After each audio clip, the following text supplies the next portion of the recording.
बाद हर किसी को मोक्ष मिलता है? इसका सीधा उत्तर है नहीं।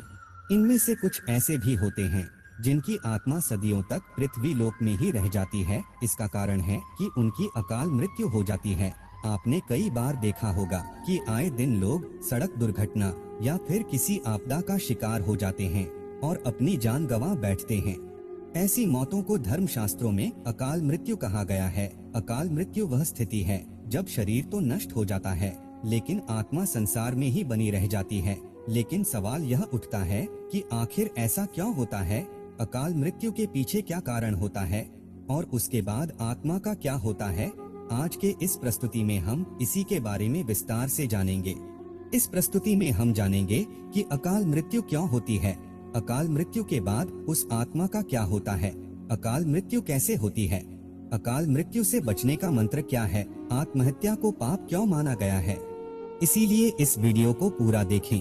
देर न करते हुए आज के प्रस्तुति की शुरुआत करते हैं। नमस्कार दर्शकों, एक बार फिर से आपका हमारे YouTube चैनल माया लोक में स्वागत है। मित्रों, साधारण मृत्यु के बारे में तो हम सभी जानते हैं और समझते हैं, लेकिन अकाल मृत्यु का विषय ऐसा है कि इसके बारे में कई बातें कही जाती हैं। गरुड़ पुराण के 7वें अध्याय में पक्षीराज गरुड़ के कहते हैं कि अगर कोई प्राणी भूख से तड़प कर मर जाता है या किसी हिंसक जानवर द्वारा मृत्यु हो जाती है या फिर किसी जहरीला पदार्थ सेवन करने से या फिर पानी में डूबने से किसी मनुष्य की मौत हो जाती है तो ऐसे मनुष्य को अकाल मृत्यु के श्रेणी में रखा जाता है। फिर पक्षीराज गरुड़ पूछते हैं कि हे नारायण, अकाल मृत्यु क्यों होती है? कृपया मुझे विस्तार से बताइए। तब भगवान विष्णु कहते हैं कि हे पक्षीराज, अकाल मृत्यु किसी भी कारण से हो सकती है, फिर चाहे वह किसी रोग के कारण हो या दुर्घटना के कारण। ऐसे में मनुष्य अक्सर यही सोचता है कि काश ये उनके साथ नहीं हुआ होता तो शायद उनकी मृत्यु नहीं होती, परंतु अकाल मृत्यु का कारण अनेक जन्मों में किए गए दुष्कर्म को बताया गया है। फिर गरुड़ देव पूछते हैं कि हे भगवान, जब वेदों में मनुष्य की उम्र 100 साल निश्चित की गई है तो उनकी अकाल मृत्यु क्यों हो जाती है? इस सवाल के उत्तर में श्रीहरि बताते हैं कि यह सच है, वेदों में मनुष्य की उम्र 100 साल निर्धारित की गई है, परंतु इसमें दुष्कर्म को नहीं मिलाया गया है। यानी हर इंसान की मृत्यु तभी होती है जब उसके पास धर्म कार्यों के लिए शक्ति नहीं होती है या फिर उसका शरीर उसे धर्म कार्य करने की इजाजत नहीं देता। इसके अलावा जब कोई इंसान अपनी इच्छा से धर्म कार्यों को त्याग देता है तो पृथ्वी पर उसके जीवन की अवधि कम होती जाती है। देखा जाए तो हर इंसान का कर्म ही उसका धर्म होता है। मनुष्य की मृत्यु कब होती है? जब उसके पास अपने इन कर्मों को निभाने की शक्तियाँ नहीं होती। इंसान की उम्र भले ही 100 साल हो, लेकिन अपने कर्मों के जरिए वह अपनी उम्र को खुद ही नष्ट करता चला जाता है। वेदों का ज्ञान न होने से मनुष्य जान ही नहीं पाता कि वह कब कुकर्म करता जाता है। इसलिए हर मनुष्य को धर्म और अधर्म के बारे में अवश्य जानना चाहिए। आगे पक्षीराज गरुड़ पूछते हैं कि हे नारायण, अकाल मृत्यु के बाद आत्मा का क्या होता है? तब श्री हरि बताते हैं कि मनुष्य के जीवन के 7 चक्र निश्चित है। अकाल मृत्यु को प्राप्त होने वाले जो मनुष्य इस चक्र को पूरा नहीं कर पाते उसे मृत्यु के बाद भी कई प्रकार के कष्ट भोगने पड़ते हैं।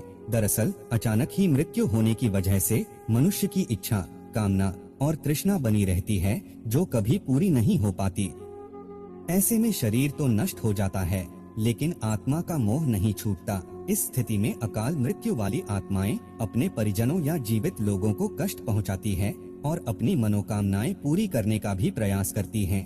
यह आत्माएं प्रेत और पिशाच योनि में कई वर्षों तक यही भटकती हैं।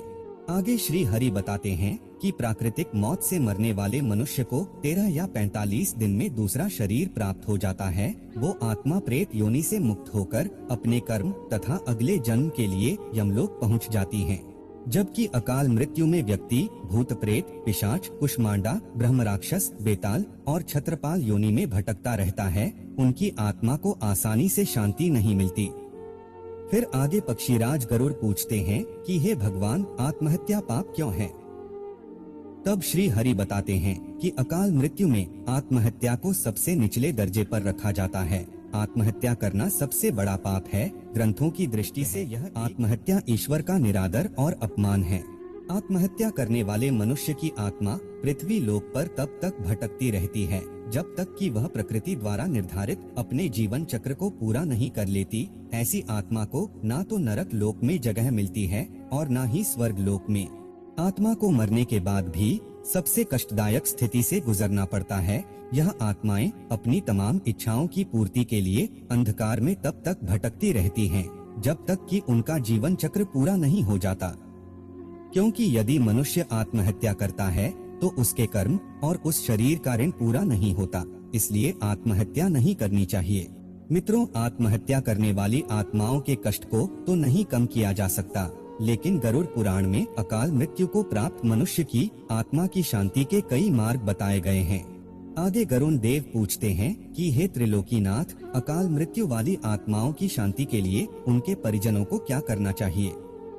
तब भगवान विष्णु बताते हैं कि अकाल मृत्यु प्राप्त मनुष्य के परिजनों को नदी या तालाब में तर्पण करना चाहिए। साथ ही मृत आत्मा की इच्छा की पूर्ति के लिए पिंडदान और दान पुण्य जैसे सत्कर्म करनी चाहिए, ताकि उनकी आत्मा को जल्द ही मुक्ति मिल सके।